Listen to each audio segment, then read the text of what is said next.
septembre 1939, la guerre. Nos troupes sont transportées à nos frontières, conformément au plan prévu par l'état-major.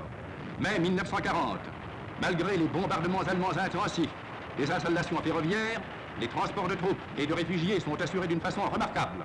1940-1944, le matériel moderne et les installations de la région du Nord subissent des dégâts considérables. Dès l'armistice, des prélèvements très importants de matériel sont opérés par l'ennemi. C'est par groupe de 3 ou 4 que nos machines marchandises partent en Allemagne. Les Allemands les exigent en parfait état d'entretien. Aussi, les agents de surveillance se montrent particulièrement difficiles.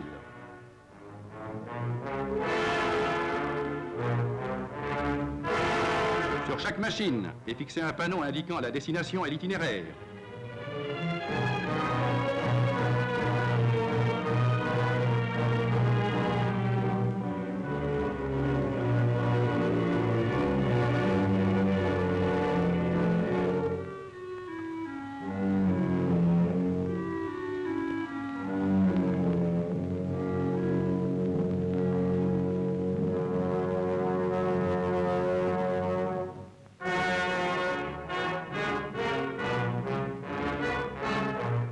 Avec colère que nos cheminots voient ainsi partir leurs machines.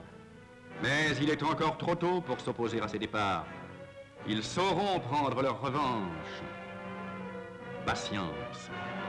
De très nombreuses machines sont ainsi emmenées en Allemagne, et malgré toutes celles que l'ennemi nous a renvoyées une fois hors d'usage, il reste encore en Allemagne à la Libération 501 locomotives de la région du Nord, soit 20% de son effectif.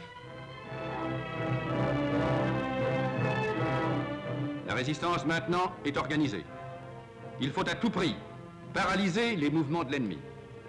Malgré tout leur amour pour leurs machines, les agents n'hésitent pas à les saboter. Un pétard est placé sur le cylindre. Et voici la machine inutilisable. Vite, on déboulonne les rails. Le train de permissionnaires allemands va passer. C'est la catastrophe inévitable.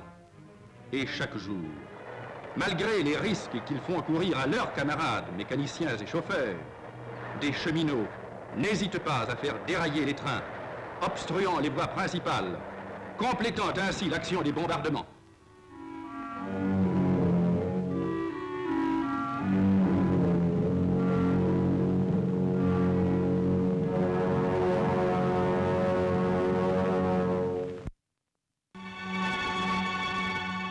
Un panneau bleu et jaune sur le bord de la voie.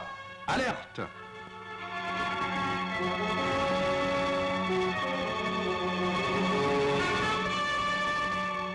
Dès 1942, de jour et de nuit, les avions alliés patrouillent au-dessus des voies ferrées, attaquant les locomotives.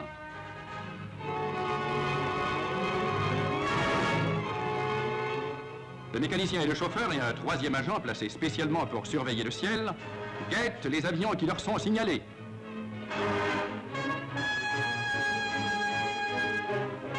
Et voilà, ils approchent, c'est pour nous. Stop! C'est ainsi que chaque fois qu'ils le peuvent, les personnels s'éloignent aussi loin que possible de leurs machines. Car même les blindages ne réalisent pas une protection absolument sûre contre les balles perforantes.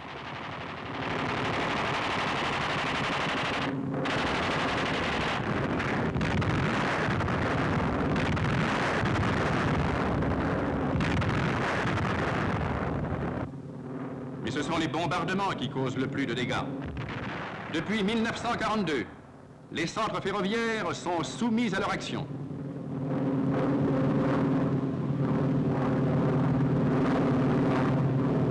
À partir de 1944, ce sont des milliers de tonnes de bombes de tout calibre qui sont déversées sans arrêt, parsemant les établissements d'immenses entonnoirs, pulvérisant les installations. Tous les établissements sont successivement plus ou moins gravement atteints. Calais, Boulogne, Hasbrook, Abbeville, Fives, Hellemmes, Délivrance, Tourcoing, Béthune, Lens, Douai, Somain, Arras, Valenciennes, Cambrai, Busigny, Aulnoy, Hirson, Laon, Ternier, Amiens, Longeau, Creil, Petit Terrain, La Chapelle. À leur départ, les Allemands effectuent d'importantes destructions par mines et pétards. Aux ateliers de réparation de locomotives d'Elhem, des machines-outils de précision sont sabotées, privant ces ateliers pour de nombreuses années d'engins indispensables.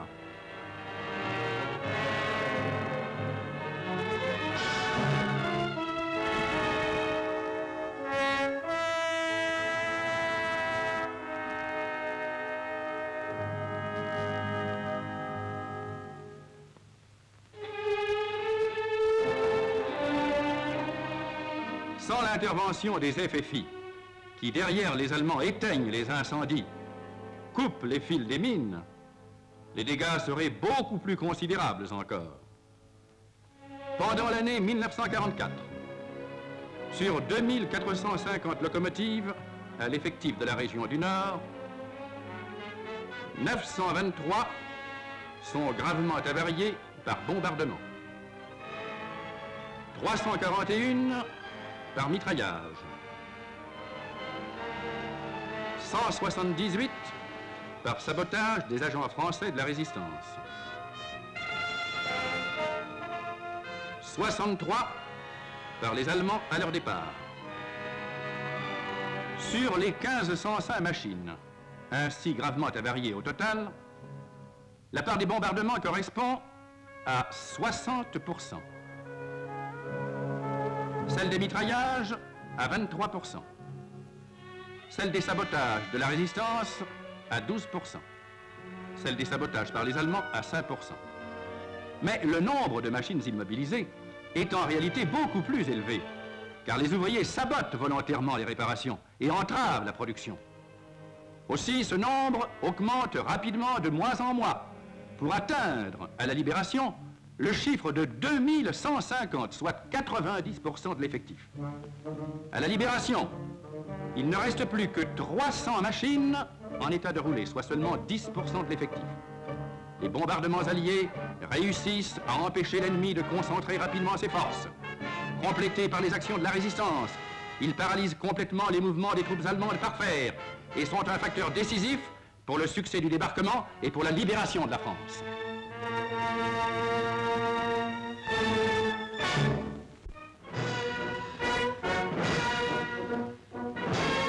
La France est libérée, mais dévastée. Heureux d'être enfin libre, mais le cœur serré devant l'immensité des destructions, les cheminots évaluent la tâche écrasante qui les attend. Dans les installations démolies, tout est désert, plus rien ne bouge. Rien que d'immenses entonnoirs, des voies arrachées, des rails soulevés.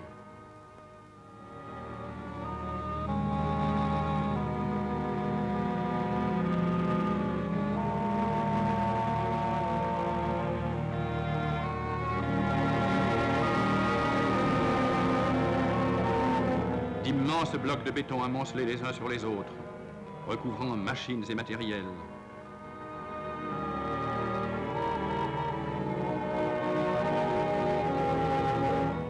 Des ruines, rien que des ruines, partout des ruines.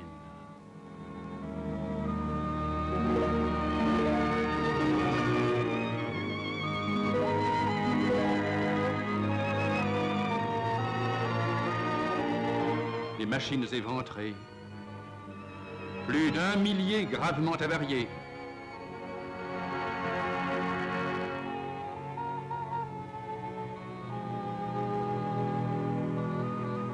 Des milliers de véhicules enchevêtrés les uns dans les autres. Les deux grands ateliers de réparation de locomotives d'Elhem et de La Chapelle sont également assez touchés. Sur 18 ateliers de réparation de voitures et de wagons, 2 sont complètement détruits. 11 ont plus de la moitié de leurs installations inutilisables. 4 sont assez touchés. 1 seulement est intact. Sur 36 dépôts de locomotives, 12, et des plus importants, sont complètement détruits. 18 ont plus de la moitié de leurs installations inutilisables. 6 seulement sont intacts. Plus de ponts. Les transports sont paralysés. L'industrie française, qui manque de charbon et de matières premières, ne peut fournir les matériaux indispensables. Plus de charbon. Les grands parcs de stockage sont vides. À peine 3 jours de consommation dans ceux de la région parisienne. Plus de pièces de rechange. les magasins sont détruits ou pillés par les Allemands. Les quelques portions de voies sur lesquelles la circulation est possible ne sont pas reliées entre elles. Aucun itinéraire ne permet d'atteindre les houillères et toujours des ruines. À tout prix, le trafic doit être rétabli. La vie du pays en dépend, ainsi que le sort de la bataille. Il faut d'abord déblayer. Le sol est jonché de décombres.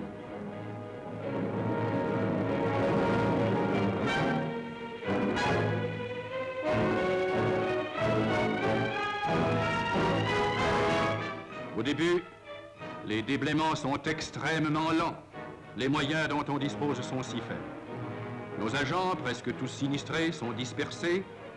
On ne peut amener personnel et matériel sur les chantiers, faute de moyens de transport. Mais le travail, entreprise aussitôt, s'organise petit à petit et le rythme s'accélère. Pour permettre aux rares machines rescapées de circuler, on repose rapidement quelques voies dans les dépôts.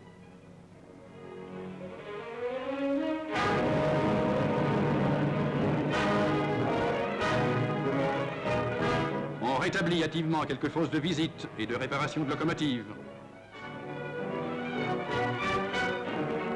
Les machines, emprisonnées sous les gravats, sont libérées les unes après les autres, mais elles sont souvent bien gravement avariées.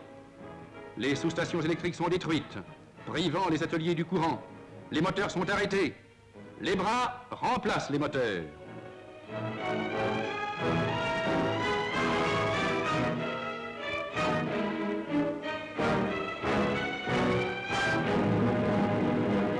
Les fosses de réparation sont inutilisables.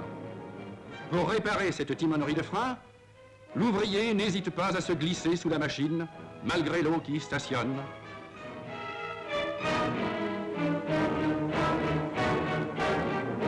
Ces toboggans qui effectuaient le chargement rapide de machines en charbon sont hors d'usage.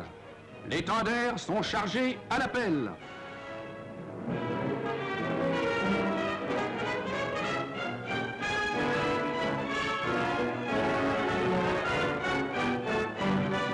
Et on confectionne avec de vieux tubes d'ingénieux engins dignes des temps révolus qui facilitent et accélèrent le travail.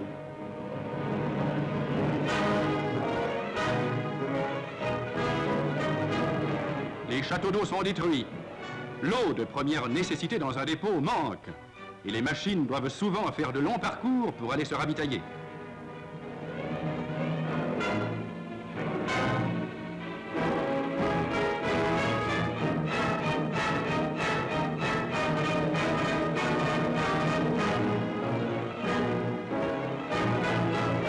Ici, on n'a que des seaux pour remplir la chaudière de cette machine, en puisant l'eau dans le tender, avant de l'allumer et de la mettre en pression.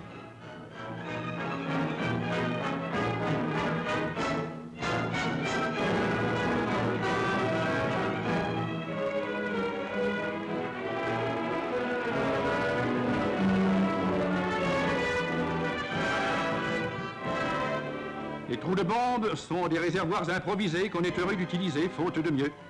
Au dépôt d'Aulnoy, cette installation de prise d'eau par motopompe, dans un marécage criblé de vastes entonnoirs, sera utilisée jusqu'au printemps.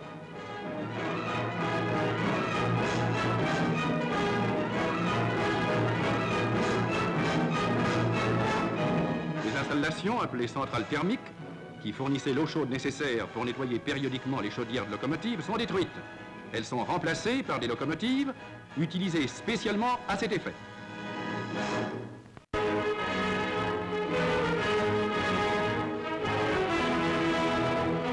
Et c'est ainsi que, grâce à l'ingéniosité et à l'effort de tous, les quelques machines rescapées peuvent être mises en service pour transporter les ouvriers qui vont travailler au rétablissement des ponts et au dégagement des voies.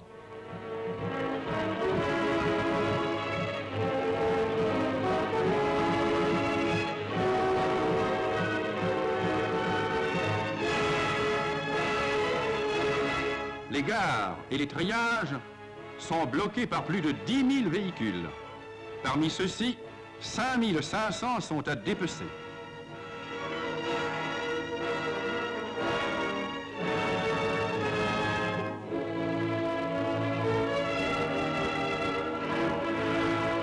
Nos grues de relevage les plus puissantes et nos engins les plus modernes ayant été détruits au cours des bombardements ou volés par les Allemands, les équipes ne disposent plus pour effectuer les relevages que d'un matériel rudimentaire, de simples criques d'un type ancien.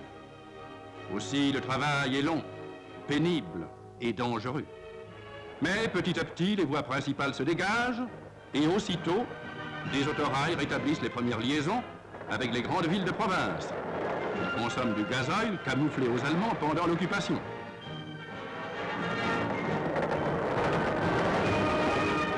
Ils sont également utilisés au transport de ravitaillement indispensable, tels ces wagons de lait, tant attendus par les enfants des grandes villes. Et ils remplacent les trains qui ne peuvent être remis en service par manque de charbon. Une voie provisoire a déjà pu être rétablie sur le viaduc d'Origny, permettant de relier les mines à Paris par un itinéraire détourné et difficile.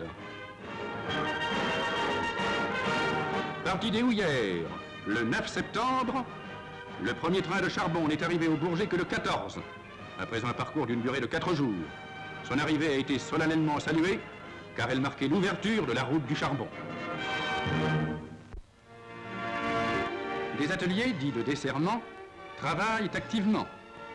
Ils ont été aménagés dans des locaux inoccupés, certains au voisinage de petites gares. Créés sous l'occupation, ils ont permis de soustraire personnel et matériel aux bombardements intenses auxquels étaient soumis les centres ferroviaires importants, tout en les dissimulant à la surveillance allemande. Ils remplacent les établissements détruits et certains fonctionneront pendant plus d'1 an après la libération.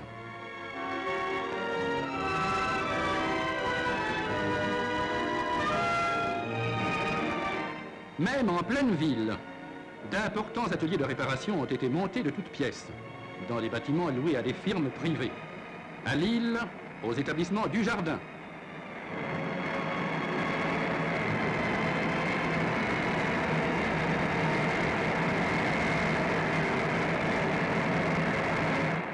À Saint-Denis, à la Compagnie Générale de Construction. À Lille encore, les ateliers d'Helem ont transporté leurs machines-outils aux établissements Dubois et Mollet-Fontaine.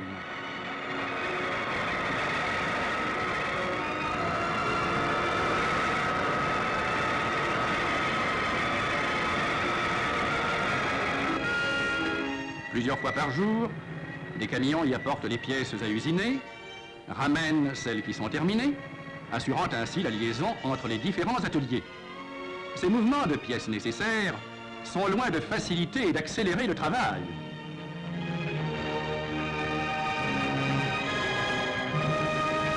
Une fonderie a été particulièrement bien installée. Elle subsistera jusqu'à la reconstruction de celle prévue aux ateliers.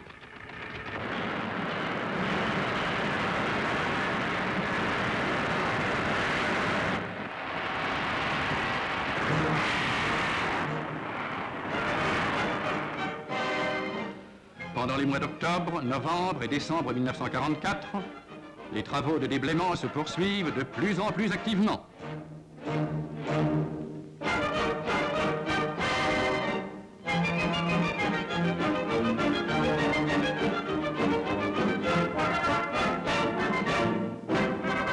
Les portiques qui assuraient le déchargement rapide des rames de combustible ne sont plus que des tas de ferraille. Ils sont découpés et mis en pièces. Pour remplacer les bâtiments détruits ou endommagés, on utilise des wagons. Ici, pour y loger des machines-outils. Là, pour y installer des sous-stations provisoires, rétablissant ainsi le courant qui permet aux machines-outils de tourner de nouveau. Tous les bâtiments encore debout sont réoccupés. Mais même les moins endommagés ne sont plus que de véritables carcasses. Aussi, les ouvriers travaillent-ils sous des cabanes de tôle et de planches rapidement montées.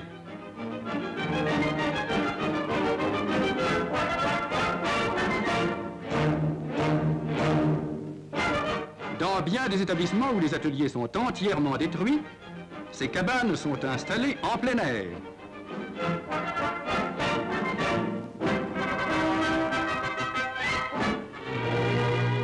Les vastes cités, abritant les agents et leurs familles, sont fort endommagées. Quelques maisons encore debout, mais toutes inhabitables. Et sous les décombres, des morts, des souvenirs, et les débris d'un bonheur, fruit d'un long travail. Les bâtiments d'hygiène, où les ouvriers venaient faire une rapide toilette après leur travail, les dortoirs et réfectoires où mécaniciens et chauffeurs se reposaient, ne sont plus que des ruines.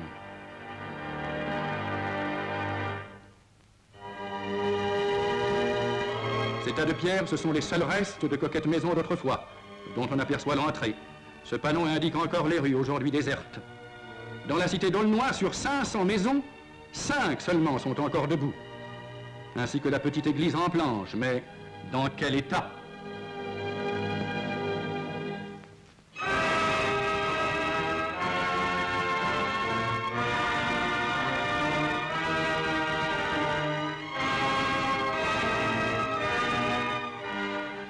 Les ouvriers travaillent en plein air, dans les installations détruites. Malgré ces conditions pénibles, sachant que leur effort permettra aux Alliés de vaincre et à la France de vivre, ils n'hésitent pas à porter la durée de travail de 48 à 54 heures par semaine. Ils déploient une activité d'autant plus remarquable qu'en plus des restrictions auxquelles ils sont soumis, comme d'ailleurs tous les Français, ils ont souvent tout perdu au cours des bombardements. Maisons, mobilier, vêtements. Ils sont réfugiés dans des villages voisins. Ils y vivent dans des logements souvent inconfortables, éloignés parfois de plus de 15 km de leur lieu de travail, où ils se rendent mal vêtus, mal chaussés et souvent sans bicyclette.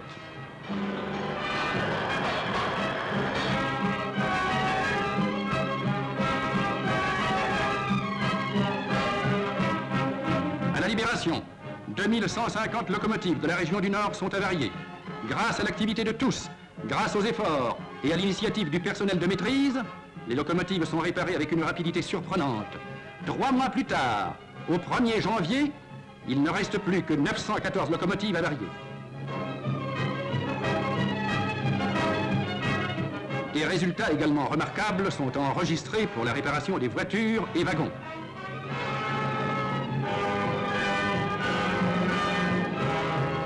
À la Libération, 18 000 wagons sont avariés. Au 1er janvier, il n'y en a plus que 12 500.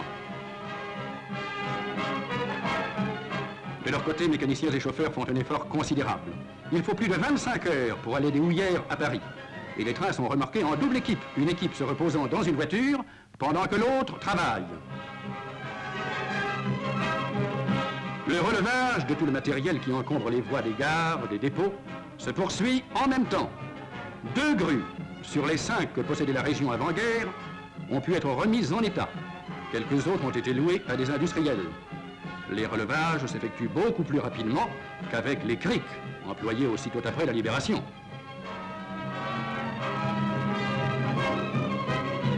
Cette grue, qui permet de soulever des charges allant jusqu'à 50 tonnes, remet rapidement sur rail les wagons et voitures métalliques, même les plus lourdes.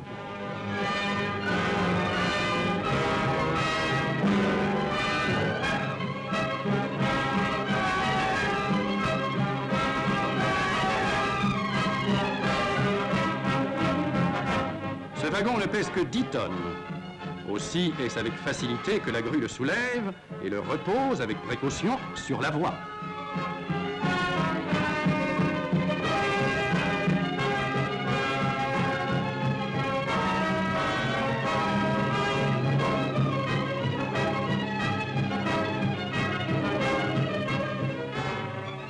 Pour les relevages de machines et de tenders, on fait appel souvent à des grues puissantes commandées par des compagnies américaines.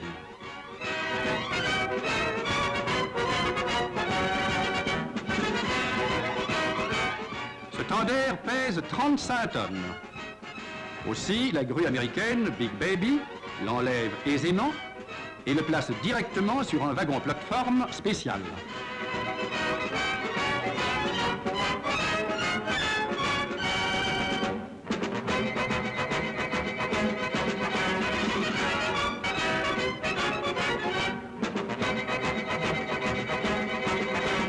Mais cette machine est plus lourde, 100 tonnes. Elle est enfoncée dans un trou de bombe. Aussi, la grue américaine travaille-t-elle cette fois avec une grue française. Chacune a une extrémité, lentement, ensemble, elles sortent la machine du trou et la replacent sur rail.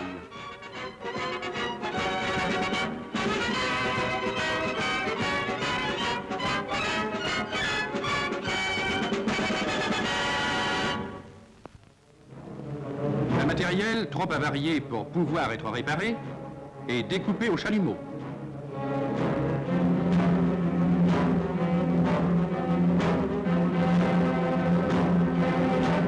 Les pièces réutilisables sont stockées sur place ou mises sur wagon pour être envoyées sur d'autres lieux de magasinage.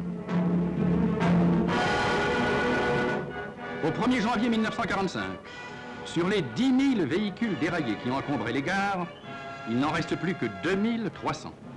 Les gares sont maintenant dégagées, les wagons sont presque tous sur rail, mais les voies ne sont pas encore rétablies.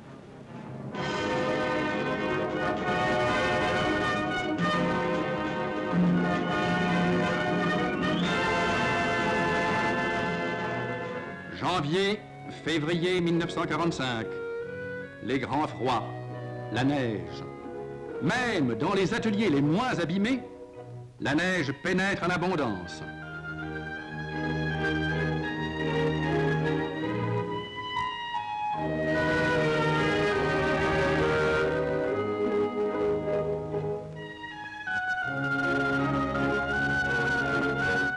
Dans les établissements détruits, la situation est catastrophique.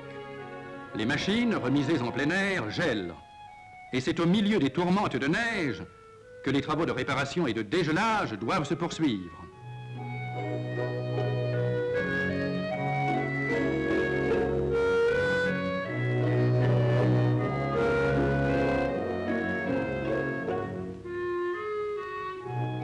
Les agents continuent à travailler 54 heures, luttant contre les éléments déchaînés pour maintenir le minimum de trafic indispensable.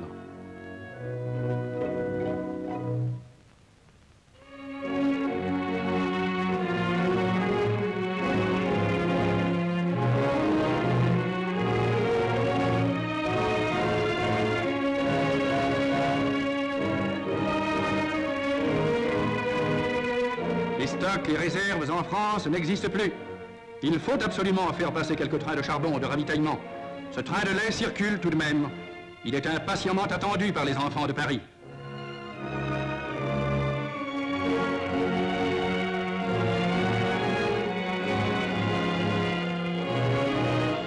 Malgré les efforts de tous les cheminots à leur poste de combat, les arrivées de charbon sont fortement ralenties, entraînant des restrictions du trafic ferroviaire, de gaz et d'électricité.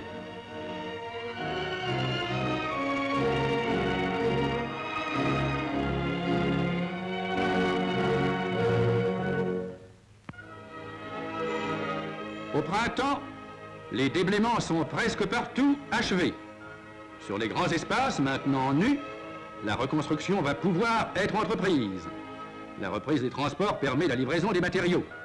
Au fur et à mesure de l'arrivée des briques, des tuiles et des planches, baraquements et ateliers provisoires se montent rapidement. Les machines-outils quittent les wagons où elles ont passé l'hiver pour y être installées.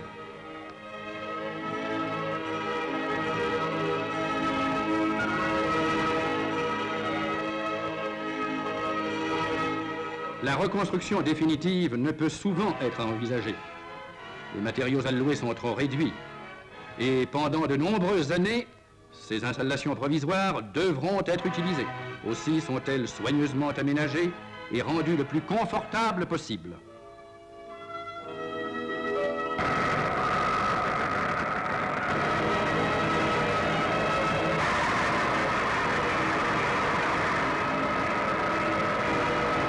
Tout y est en ordre, comme sur cette panoplie, où sont rangés ces outils, tous récupérés sous les décombres. Les ouvriers sont encore bien souvent obligés de travailler en plein air. Au dépôt de Valenciennes, une fosse servant à séparer les essieux du châssis est provisoirement aménagée en attendant la reconstruction de la fosse définitive qui ne peut être encore effectuée.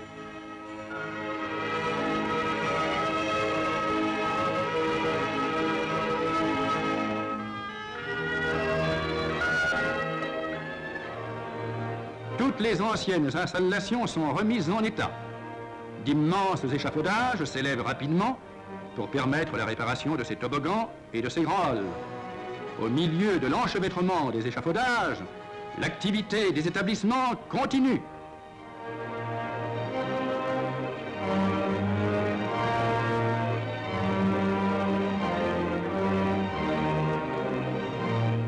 quelques cas très rares, comme à Douai, le grand atelier est définitivement reconstruit. Une véritable forêt de tubes acier est sortie du sol pour soutenir le coffrage en bois dans lequel le béton est coulé.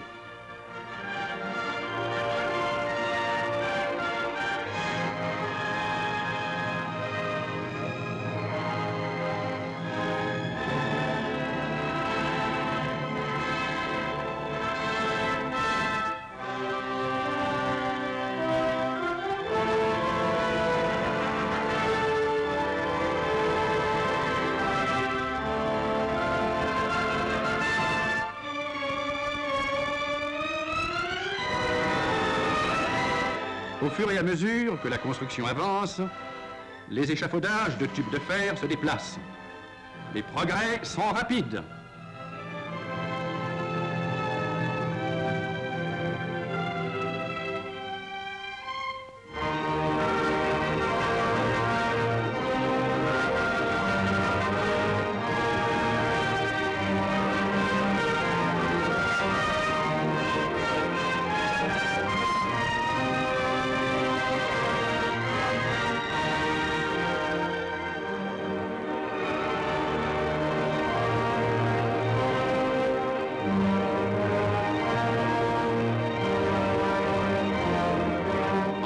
Mois.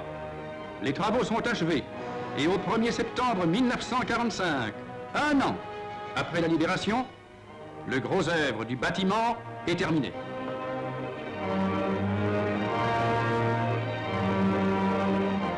Les 900 machines, encore avariées au 1er janvier 1945, exigent de très importantes réparations. Elles ont été groupées à cet effet, en attente de pouvoir être entreprises, dans le grand atelier qui seul dispose de l'outillage voulu. Dans quel état sont-elles le plus souvent? Chaudières transpercées, pièces du mécanisme enlevées, roues arrachées. La réparation de certaines d'entre elles exigera jusqu'à 20 000 heures de travail.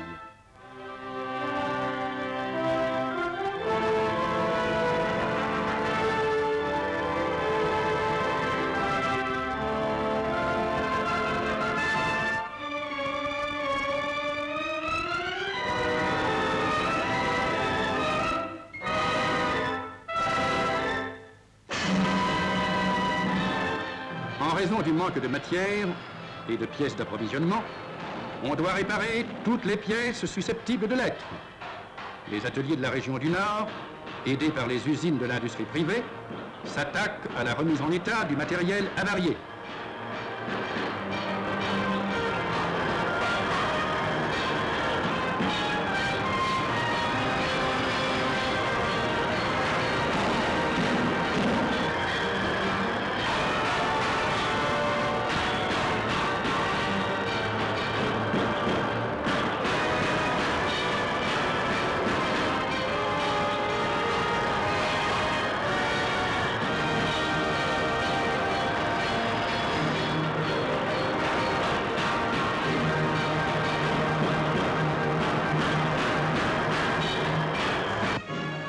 Qui pourrait reconnaître dans cette superbe machine l'épave squelettique qui est rentrée en réparation 2 mois plus tôt et qui sort des ateliers toute flambant neuf?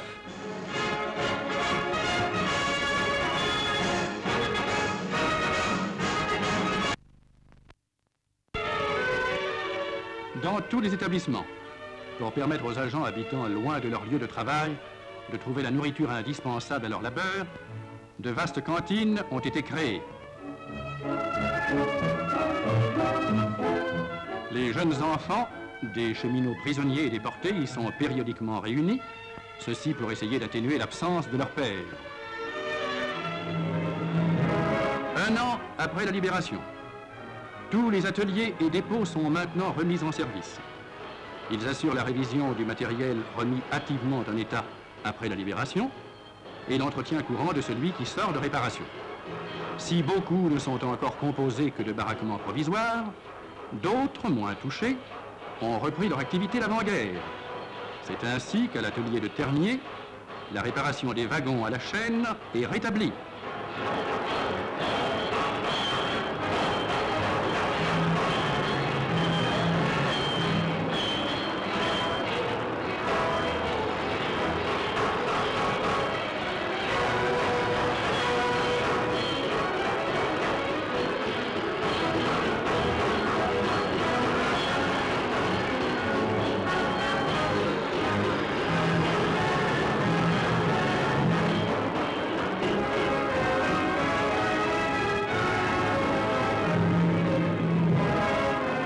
Chaque jour, ce sont 5 wagons qui sortent de cet atelier entièrement révisés.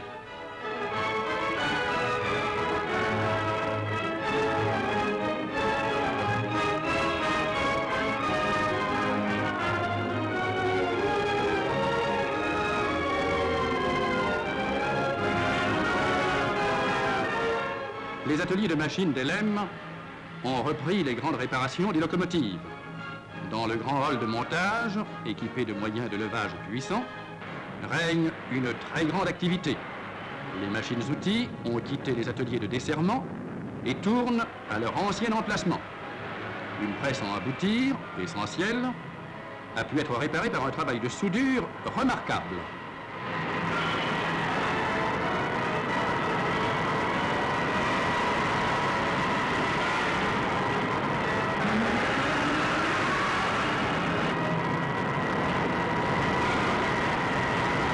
À l'atelier de chaudronnerie, les réparations importantes de chaudières sont effectuées au milieu du bruit infernal des marteaux-riveurs.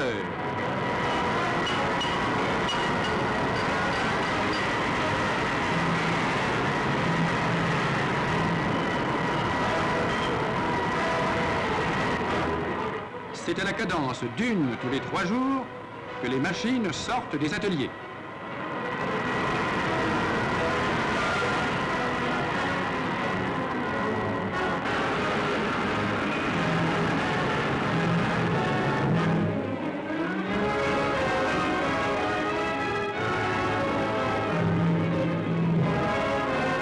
Dans beaucoup de dépôts, le remisage des locomotives en plein air est encore inévitable. Mais dans l'ensemble, les ouvriers disposent d'installations suffisantes pour travailler à l'abri des intempéries. Les équipes ont retrouvé leurs chères machines, pensées de leurs terribles blessures. Mécaniciens et chauffeurs peuvent de nouveau leur donner tous leurs soins. Et les machines répondent à leurs efforts. Tels sont les résultats admirables obtenus en un an. L'hiver 1945-1946 pourrait être attaqué avec confiance. Mais ces résultats sont encore plus remarquables si l'on tient compte que cette œuvre immense de reconstruction et de remise en état du matériel s'est poursuivie au milieu des difficultés d'un trafic particulièrement dur à assurer. Au fur et à mesure du rétablissement des ponts, en effet, les ateliers ont dû fournir locomotives, voitures, wagons et autorails en nombre suffisant pour assurer les trains indispensables à la poursuite de la guerre et au ravitaillement du pays. Rappelons-nous le nombre important de trains militaires alliés, trains de troupes, de ravitaillement, de munitions, qui montèrent jour et nuit vers la Belgique, dès la libération jusqu'à la victoire. Les Alliés avaient bien débarqué du matériel ferroviaire, mais pas encore en nombre suffisant pour assurer tout leur transport, dont la priorité s'imposait en raison de leur rôle dans le sort de la bataille.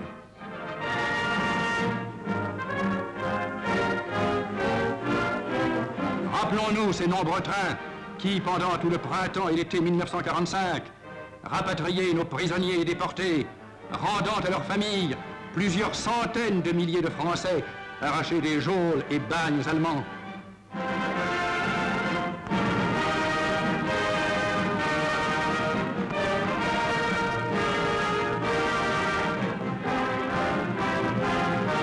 Rappelons-nous enfin l'importance des trains de ravitaillement et de ceux de charbon. La France, pillée, n'a plus de réserve. Par manque de charbon, l'industrie ne peut repartir. Les foyers domestiques ne peuvent pas être allumés. Il faut à tout prix transporter tout le charbon extrait des mines du Nord et du Pas-de-Calais. Dès la fin de l'hiver 1945, il n'y a plus de stock à l'attente de transport sur le carreau des mines. La bataille du charbon est engagée. De son succès dépend la vie même de la France. Mineurs et cheminots sont décidés à vaincre.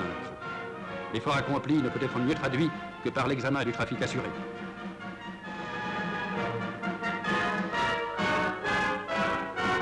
En 1938, 422 000 wagons chargés étaient transportés chaque mois par la région du Nord. En janvier 1944, 296 000. Ce nombre s'effondre à 10 500 en août 1944. Dès la libération, il augmente progressivement pour arriver un an après à 232 582, soit 55% du chiffre de 1938. Pour atteindre le trafic de 1938, Et même lors de la reprise économique d'un trafic supérieur, il reste un effort considérable à effectuer. Étant donné l'aide mutuelle que se donnent les régions, fusionnées dans une administration commune, cet effort peut se mesurer en comparant pour l'ensemble de la SNCF l'effectif actuel à celui d'avant-guerre. En 1939, le parc SNCF était de 478 000 wagons. Au recensement du 15 mai 1945, on dénombre 300 000 wagons, dont seulement 250 000 utilisables, comprenant mêlés et sans possibilité de les trier, des wagons de toute nationalité. En 1938, le parc de locomotives à vapeur était de 16 000. Au 1er août 1945, il n'est plus que de 12 450 machines, parmi lesquelles 7 370 seulement sont en état de rouler, y compris 520 locomotives prêtées par les Alliés. 3 400 sont immobilisées pour des causes diverses, 1600 avariées par fait de guerre.